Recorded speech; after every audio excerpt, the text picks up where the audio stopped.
Video like जरूर कर लीजिए और ऐसे वीडियो लगातार फ्री में पाने के लिए चैनल को तुरंत सब्सक्राइब कर लीजिए और बेल आइकन को जरूर टैप कर लीजिए ताकि आगे भी सारे वीडियो आपको मिलते रहे। यूट्यूब में फॉलो करते हैं तो प्लीज ये वाला फ्री टेलीग्राम चैनल जरूर ज्वाइन कर लीजिएगा। सारे नोटिफिकेशन सारे अपडेट यहीं पे आते हैं, ध्यान रखिए।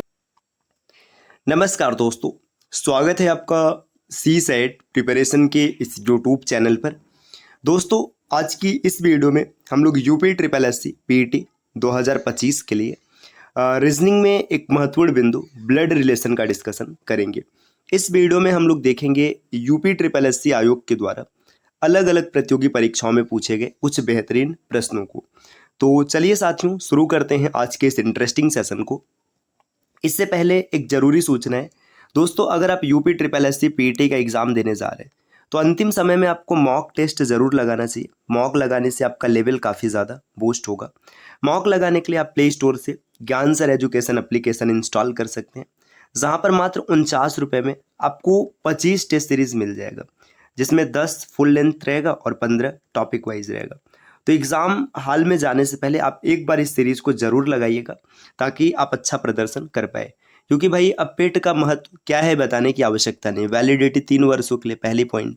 और दूसरी बात यह है कि आने वाले समय में ना तमाम वैकेंसी जैसे लेखपाल है, लेखपाल के अलावा लोअर पीसीएस है और कई वैकेंसीज है जो देखने के लिए आपको मिलेंगी। तो चलिए अब बढ़ते हैं अपने क्लास की ओर। देखिए साथियों, इससे पहले आपको बता दें कि ब्लड रिलेशन अगर आपको पढ़ना है तो इसके लिए आप चैनल के प्लेलिस्ट पर जाइएगा। वहाँ पर आपको आरो रीजनिंग नाम से आपको एक लिस्ट मिलेगी जिसमें कि कंप्लीट ब्लड रिलेशन हम लोगों ने डन कर रखा है। आप उसे वहाँ से देख लीजिएगा तो जो कॉन्सेप्ट है वो आपको समझ में आ जाएंगे। हालांकि 1 मिनट में मैं इन कॉन्सेप्ट को क्लियर कर देता हूँ। देखिए, ब्लड रिलेशन की बात करें, इसमें जैसे हम लोग ना मेल को ऐसे बॉक्स में इंडिकेट करेंगे। जब भी बॉक्स बनेगा तो इसका मतलब है मेल। जो फीमेल होगा इसको ऐसे सर्कल में इंडिकेट करेंगे, फीमेल हो जाएगा। अगर भाई बहन है तो भाई बहन को हम लोग इस सिंगल लाइन से इंडिकेट करेंगे, भाई भाई है और ये भाई बहन है और ये बहन बहन है। ठीक। अगर मैरिड कपल होंगे तो इनको डबल लाइन से इंडिकेट किया जाएगा। और जो जनरेशन नीचे आती है, जैसे अभी देखिए इसका लड़का हो गया, यहाँ पर ये इसकी लड़की हो गई, ये दोनों आपस में भाई बहन है। तो तमाम प्रकार के कॉन्सेप्ट इसमें काम करते हैं जो कि आप या तो पहले से जानते होंगे या फिर प्लेलिस्ट में जाकर सीख लीजिएगा। चलिए अब हम लोग देखते हैं अपने प्रश्नों को। देखिए, प्रश्नों की श्रृंखला में अगर आप देखेंगे तो यहाँ पर पहला प्रश्न दिया है, गोपी ने विवेक से कहा। ठीक, गोपी नाम का कोई व्यक्ति है, वो विवेक से कह रहा है कि वह व्यक्ति मतलब कोई एक व्यक्ति है, मेरी माँ के इकलौते भाई का पिता है।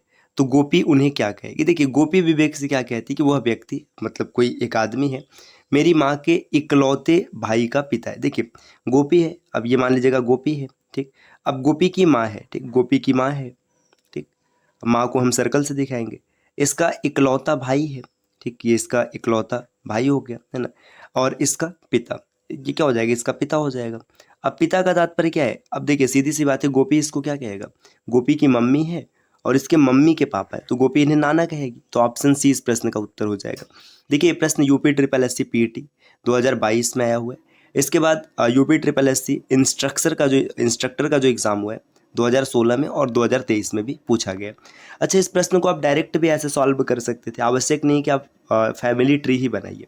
देखिए, गोपी विवेक से क्या कहती है कि एक आदमी है, मेरी माँ के इकलौते भाई। देखिए, माँ का इकलौता भाई मतलब मामा हो जाएगा। मामा का पिता क्या कहलाएगा? नाना कहलाएगा। तो आप इसको डायरेक्ट भी सोचकर कर सकते थे, आवश्यक नहीं है कि इस तरीके का डायग्राम ही बनाएंगे तभी प्रश्न बनेगा।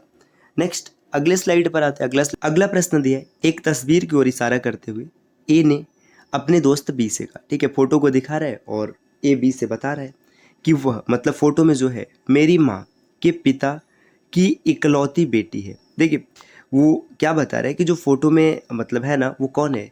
इनके माँ के पिता की इकलौती बेटी। अब समझिएगा, ए है, ठीक, ए की माँ हो जाएगी, इनके पिता हो जाएंगे। अब इनकी इकलौती बेटी है। इकलौती बेटी कहने का तात्पर्य कि भाई एक ही बेटी है ना। तो पूछा जा रहा है कि ए फोटोग्राफ वाले व्यक्ति से किस प्रकार संबंधित है? तो ए इनका बेटा हो जाएगा। देखिए, बेटा है तो ऑप्शन ए को टिक करेंगे और आगे बढ़ेंगे। देखिए, इस प्रश्न को आप डायरेक्ट भी सोच सकते थे कि भाई एक तस्वीर है, उसको दिखा के ये बोल रहा है कि वो जो तस्वीर में है ना, वो मेरी माँ के पिता की इकलौती बेटी, ठीक है। माँ का पिता मतलब नाना, और नाना की इकलौती बेटी है। जब कोई और है ही नहीं तो एक बेटी होगी और नाना की बेटी मतलब माँ बन जाएगी। तो ऑप्शन ए को टिक कीजिए और आगे बढ़िए। नेक्स्ट अगले स्लाइड पर आते हैं। देखिए यहाँ पर दिया, मंच पर एक महिला की ओर इशारा करते हुए मनीषा ने कहा, वह मेरी माँ के बेटे के पिता की बहन है। महिला मनीषा से कैसे संबंध? देखिए मंच पर मनीषा एक महिला को दिखा के कहती है कि वो मेरी माँ के बेटे, मेरी माँ का बेटा कहने का तात्पर्य क्या है? मेरा भाई के पिता मतलब मेरे पिता हो जाएंगे, की बहन है तो महिला मनीषा से कैसे संबंधित है? बुआ हो जाएगी। पिता की जो बहन होती है बुआ होती है। कितनी आसानी से प्रश्न बनता जा रहा है। अच्छा, आप इसका वेन डायग्राम भी बना सकते हैं। मनीषा क्या बता रही है? देखिए ये मनीषा हो गई, मनीषा कह रही है कि मेरी माँ है, ठीक, माँ है। अब इनका बेटा कहने का मतलब मनीषा का भाई हो गया, है ना। के पिता, ये माँ है तो सर्कल बनेगा, है ना। के पिता, पिता का मतलब ये इनके पति हो गए, है ना। की बहन, अब ये बहन हो जाएगी। तो देखिए ये पिता है, पिता की बहन क्या हो जाएगी? बुआ हो जाएगी। तो आप ये भी देख सकते हैं, डायरेक्ट बना सकते हैं। 2022 में जो वन रक्षक का एग्जाम हुआ था उसमें ये प्रश्न बना हुआ है। अगले स्लाइड पर आते हैं। नेक्स्ट यहाँ पर दिया है, राठौर परिवार में गजेंद्र राठौर मकान के मालिक है, ठीक है। राठौर परिवार है, उसमें गजेंद्र जो है राठौर के परिवार के मकान जो है उसके मालिक हैं, जिनकी शादी पुष्पा से हुई, ठीक है भाई। गजेंद्र राठौर, है ना, गजेंद्र राठौर, इनकी शादी पुष्पा से हुई, ठीक है भाई। यहाँ पे पुष्पा आ गई, है ना। आगे देखिएगा नेक्स्ट क्या दिया है, पुष्पा के 2 बच्चे हैं जिनका नाम स्नेहा और रमन है, ठीक है। पुष्पा के 2 बच्चे, एक स्नेहा है और एक रमन है, ठीक, ये हो गया। नेक्स्ट बोला जा रहा है, विक्रम ने स्नेहा से शादी की है, ठीक। विक्रम ये स्नेहा से शादी कर लिया है, ठीक है। यहाँ तक की बात बराबर है। आगे है और राधिका रमन की पत्नी, ठीक है। जो राधिका है ये रमन की पत्नी है। नेक्स्ट यहाँ पर दिया है, नेहा स्नेहा की इकलौती पुत्री है, ठीक। जो नेहा है ये स्नेहा की इकलौती पुत्री है, ठीक। आगे दिया है और राधा राधिका की इकलौती पुत्री, और जो राधा है ये राधिका की इकलौती पुत्री है, ठीक। यहाँ पे राधा इसकी पुत्री हो गई। आगे दिया है अमन राधा का इकलौता भाई है। जो अमन है ये राधा का इकलौता भाई है, ठीक है। यहाँ पे अमन आ गया भाई। नेक्स्ट क्या दिया हुआ है, तो पुष्पा नेहा से किस प्रकार संबंधित? देखिए पुष्पा यहाँ पर है, ठीक, पुष्पा ये रही, है ना, गजेंद्र राठौर की पत्नी है, और नेहा यहाँ पर है। तो क्या हो जाएगी? देखिए ये इनकी बेटी और बेटी की बेटी, तो क्या हो जाएगी? नानी हो जाएगी। ऑप्शन ए इस प्रश्न का सही उत्तर हो जाएगा। पुष्पा नेहा के लिए नानी हो जाएगी। अच्छा, अगर डायरेक्ट मान लीजिए ये इधर अमन या राधा का पूछता तो ये दादी बन जाती। एक चीज़ दोस्तों ध्यान दीजिएगा, यहाँ पर हम लोगों ने डायरेक्ट जेंडर को डिफाइन कर लिया है, लेकिन अक्सर क्या होता है कि जब प्रश्न आता है ब्लड रिलेशन का, जैसे बैंकिंग का एग्जाम आप दे रहे हैं, तो वहाँ पर जब तक जेंडर नहीं बताया जाएगा तब तक आपको जेंडर को नहीं मानना है, ठीक। तो कितनी आसानी से आपने प्रश्नों को सॉल्व कर लिया। अब अगले स्लाइड पर आते हैं। नेक्स्ट अगला स्लाइड यहाँ पर दिया, देखिए ए प्लस बी का अर्थ है ए जो है ये बी का पिता है। ए माइनस बी का अर्थ है ए जो है ये बी की पत्नी है। और ए क्रॉस बी का अर्थ है ए जो है ये बी का भाई है। और ए भाग बी का मतलब है ए जो है बी की पुत्री है। तो आपको बताना है कि इसमें से कौन सा सही होगा।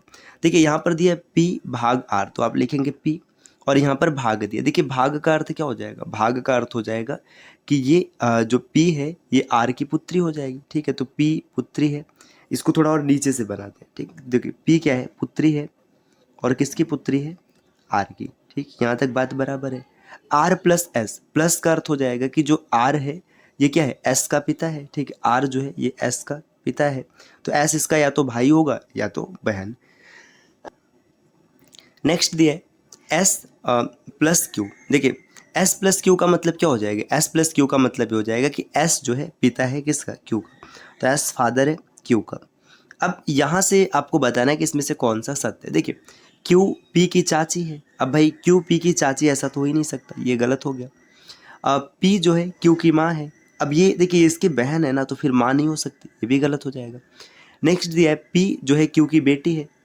अब पी क्यू की बेटी, ये भी एलिमिनेट हो गया। जब 3 ऑप्शन एलिमिनेट हो गए तो सीधी सी बात है एक ही सही होगा। पी क्यू की बुआ है। देखिए क्यू है, इसके पापा है, और पापा की बहन बुआ हो जाएगी। ऑप्शन डी को टिक कीजिए और आगे चलिए। अगले स्लाइड पर आते हैं। देखिए नेक्स्ट यहाँ पर देखेंगे दोस्तों। अच्छा यहाँ पे देखिए अब इसमें प्रश्न नहीं है, तो हम लोगों ने कुछ बेहतरीन प्रश्नों का डिस्कशन किया जो कि यूपी ट्रिपल एससी आयोग के द्वारा अलग अलग प्रतियोगी परीक्षाओं में पूछे जा चुके हैं। तो उम्मीद है कि चीज़ें आपको पसंद आई होंगी। देखिए, इस प्रकार के वीडियोज़ अगर आप लगातार देखना चाहते हैं तो चैनल को सब्सक्राइब कर लीजिएगा। बाकी यूपी पीसीएस हो गया, या फिर यूपी ट्रिपल एससी हो गया, या फिर यूपीएसआई है, मतलब किसी भी प्रतियोगी परीक्षा की आपको कंप्लीट प्रिपरेशन करना है, सिलेक्शन वाला, जिसे पढ़कर आपका सिलेक्शन हो पाए, तो इसके लिए आप स्टडी फॉर सिविल सर्विसेज के पेड कोर्सेज को ज्वाइन कर सकते हैं, जिसके लिए नीचे स्क्रीन पर दिख रहे किसी भी नंबर पर कॉल या फिर व्हाट्सएप कर कोर्स की जानकारी ले सकते हैं। और दोस्तों, अगर आप यूपी ट्रिपल एससी पीईटी या फिर यूपीएसआई की तैयारी करना चाहते हैं तो इसके लिए आपको प्ले स्टोर से ज्ञान सर एजुकेशन एप्लीकेशन इंस्टॉल करना चाहिए। एप्लीकेशन के माध्यम से अगर आप कोई भी कोर्स परचेज करते हैं और कूपन कोड अप्लाई करते हैं ज्ञान सर डिस्काउंट, तो आपको 90% का डिस्काउंट मिलेगा। 90%। ये यूपी ट्रिपल एससी पीईटी के लिए और यूपीएसआई के लिए वैलिड है। तो आप कोर्स को ज्वाइन कीजिए, ढंग से तैयारी कीजिए। तो उम्मीद है कि आज की क्लास आपके लिए फ़ायदेमंद होगी। अब मिलते हैं आपसे नेक्स्ट वीडियो में, तब तक के लिए नमस्कार।